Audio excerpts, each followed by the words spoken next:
But when I was 7, we moved to Wigan, and my accent, I went from here to here, and the vowels elongated and broadened. It's a proper strong accent, isn't it? And you'd think that when that thing that I'm going to tell you about, when I tell you about it, you'd think, you know, that maybe with such a strong accent, well, maybe it wouldn't have happened. Because in that accent, like when I'm home, even now, it goes from here to my gut. It's like gut, chest, throat. And I wonder sometimes if you can just change accent, change your body, when you change places, it changes places change us. Why can we not change places at all? Other thing I've got to say is possibly the first time Wigan's been mentioned in an aerial theatre piece. Not only is it a strong accent, right? It's also, it's proper sexy and all, isn't it? But anyway, this thing that I'm going to tell you about. I was walking home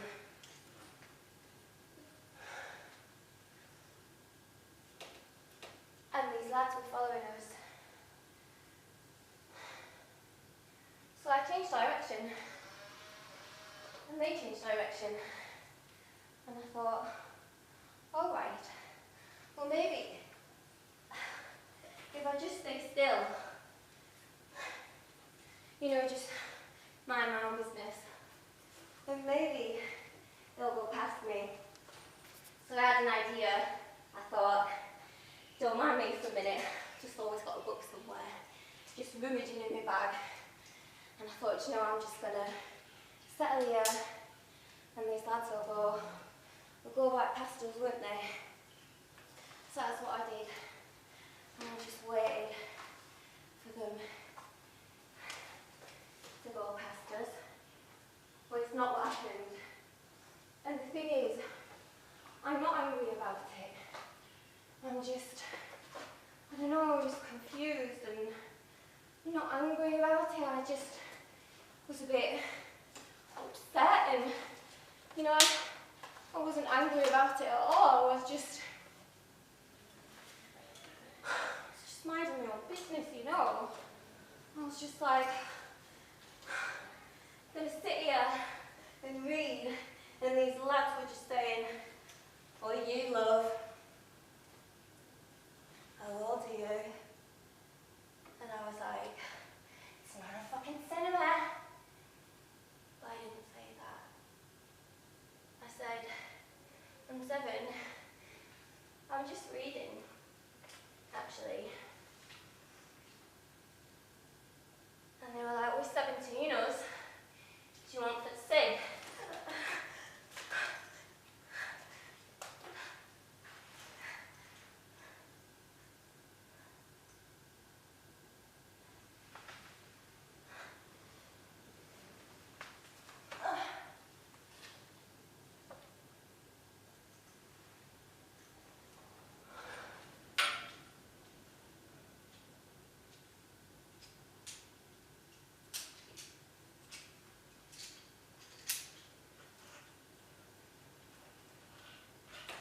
Nothing happened.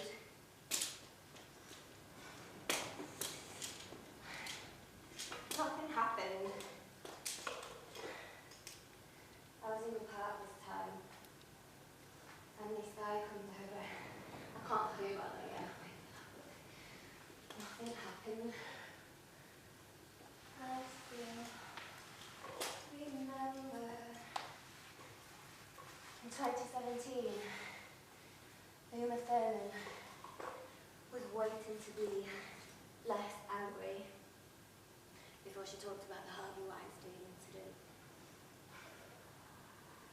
not even told you about writing yet. I believed in fiction. You know, I read all those books, you probably read them as well. All those vampire books, you know. And what I loved about those books was like, you just lost yourself. And the other thing that I loved was that you could change the ending. So I went to study writing. And I met a woman, and I can't remember her name. I was in the park this time. Look what you did. And she told me this story, and it was about a woman who buys a sausage roll from Greg's. It's a northern story, so there's a Greg's in it. But she buys this sausage roll, and she's walking home as it happens. And as he assaults her, she's looking down, brushing the crumbs off her chest, because she felt so ashamed. And the thing that struck me about this story was that as this woman, whose name I can't remember, was telling the story, she never looked up. But it's just fiction, right? This is just semi-autobiographical, so you don't need to worry. I haven't even told you about work. I better tell you about work. This is the dress I was wearing in the park, but I'll tell you about that later. At work, I'm a writer, but also, you know, I try and teach people about writing as well. And sometimes it feels like a lot of different roles. And on the one hand, there's that place with me where I love fiction. It's the place, strangely enough, where you feel mostly yourself. And you get to be whoever you want and go in whatever direction you feel. And also, you can change endings.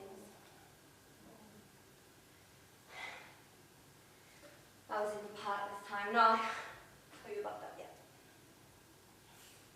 My manager said to me, Sarah, do you mind taking over this meeting? And I was like, oh, no problem. Yeah, I'll take over this meeting. Do you mind taking over this meeting, Sarah? Even though, you know, nobody. Oh, no problem. Yeah, absolutely. Do you mind taking over this meeting? Oh, even though, you know, you're balancing loads of other things, and every time you speak, a man after you says, just to clarify what Sarah means is, yeah, no fucking problem. Wasn't angry. Oh, it was funny, no, wasn't angry. And I stood up for myself once. Just the once. It wasn't much. And it didn't take much. And I wasn't angry with what just wasn't. I just wasn't well.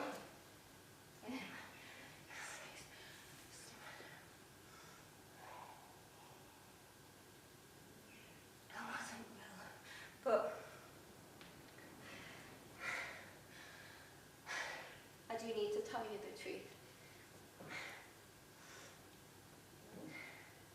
I was in the park this time, and this guy comes over, and he's like, can I sit here? And I said no. He sat down anyway. So I got up, and I left. I was in the park this time, and this guy comes over, and he's like, can I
angry.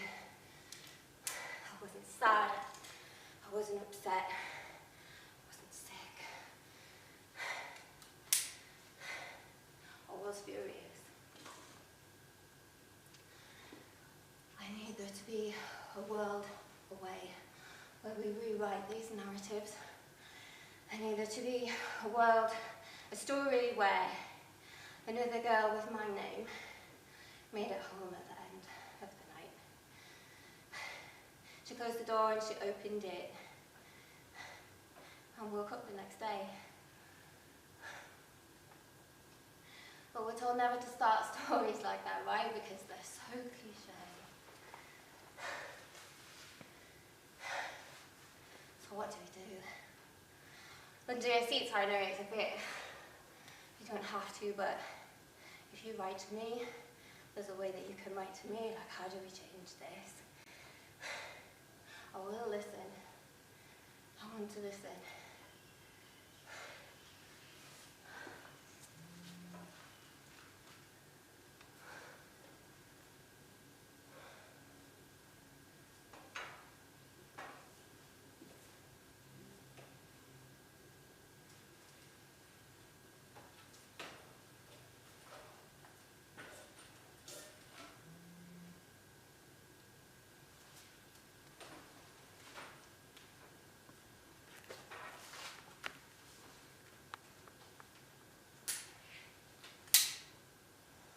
Uma Thurman was not waiting to be less angry before she talked about the Harvey Weinstein affair. She was waiting for us to be ready to listen.